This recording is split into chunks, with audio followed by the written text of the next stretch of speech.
Fenomena Bubble Anies, live TikTok Anies Baswedan lambungkan elektoral milenial dan Gen Z. Partai sosmed diduga ingin propaganda kemunculan Anies Bubble. Sebuah grup di Telegram dengan nama Login Terbuka diduga diinisiasi oleh partai sosmed membuat sebuah rencana untuk menjatuhkan nama Anies Baswedan di mata K-popper.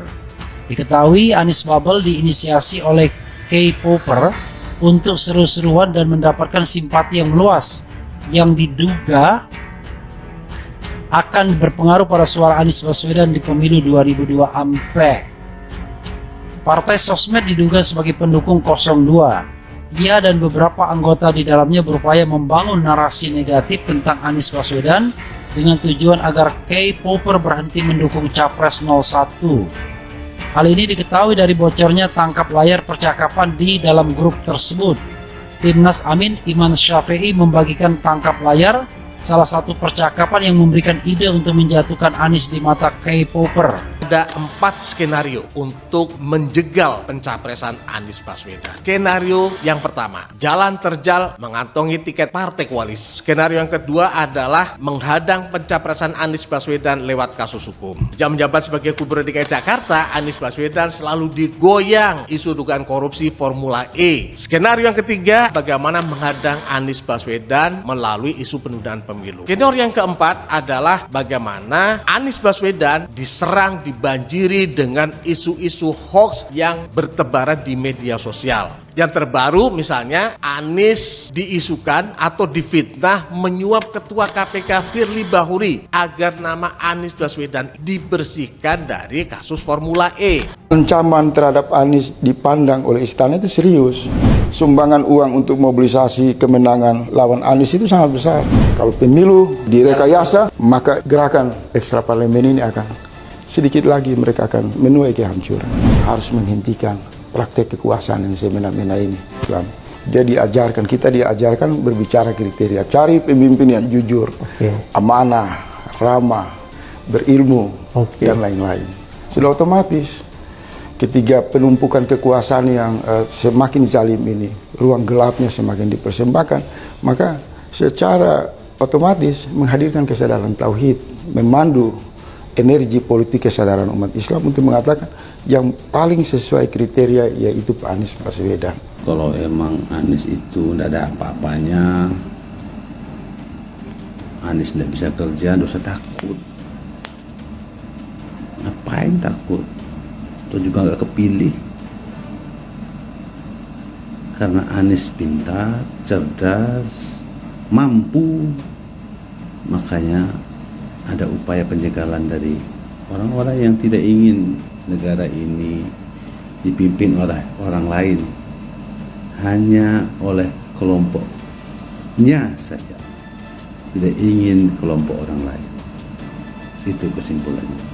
Jadi kita sebagai rakyat bisa menilai, bisa melihat secara objektif kepentingan siapa yang lebih dominan. Kita hanya menyaksikan, rakyat itu hanya menyaksikan. Beginilah. Capres Anies Baswedan yang melakukan live TikTok mendapat sambutan luar biasa dari warganet, khususnya kalangan milenial dan Gen Z. Di sisa waktu tersisa menjelang Pilpres, cara ini dianggap mampu mendongkrak elektoral. Dosen Komunikasi Universitas Ahmad Dahlan UAD, Yogyakarta Mariana Ulfah mengatakan, TikTok merupakan platform media sosial yang paling banyak digunakan kalangan milenial dan Gen Z. Biasanya jika viral di TikTok juga viral di platform media sosial lainnya.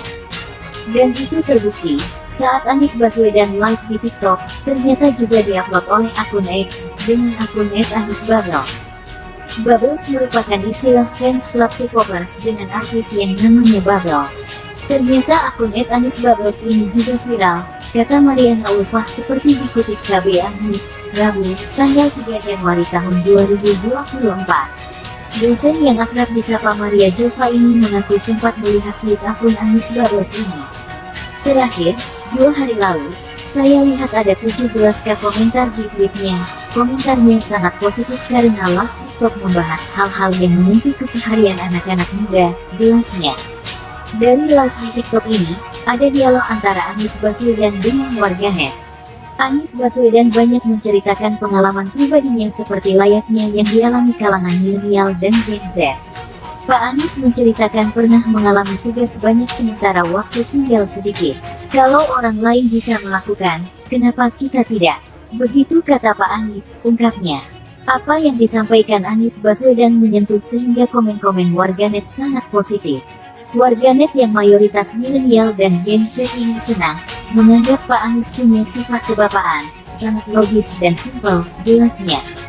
Menurut dia, cara menyapa Anies Baswedan melalui live TikTok ini sangat-sangat efektif di sisa waktu menuju 2024. Cara ini mampu menambah elektoral, khususnya di kalangan Gen Z dan milenial, utamanya kalangan K-popers.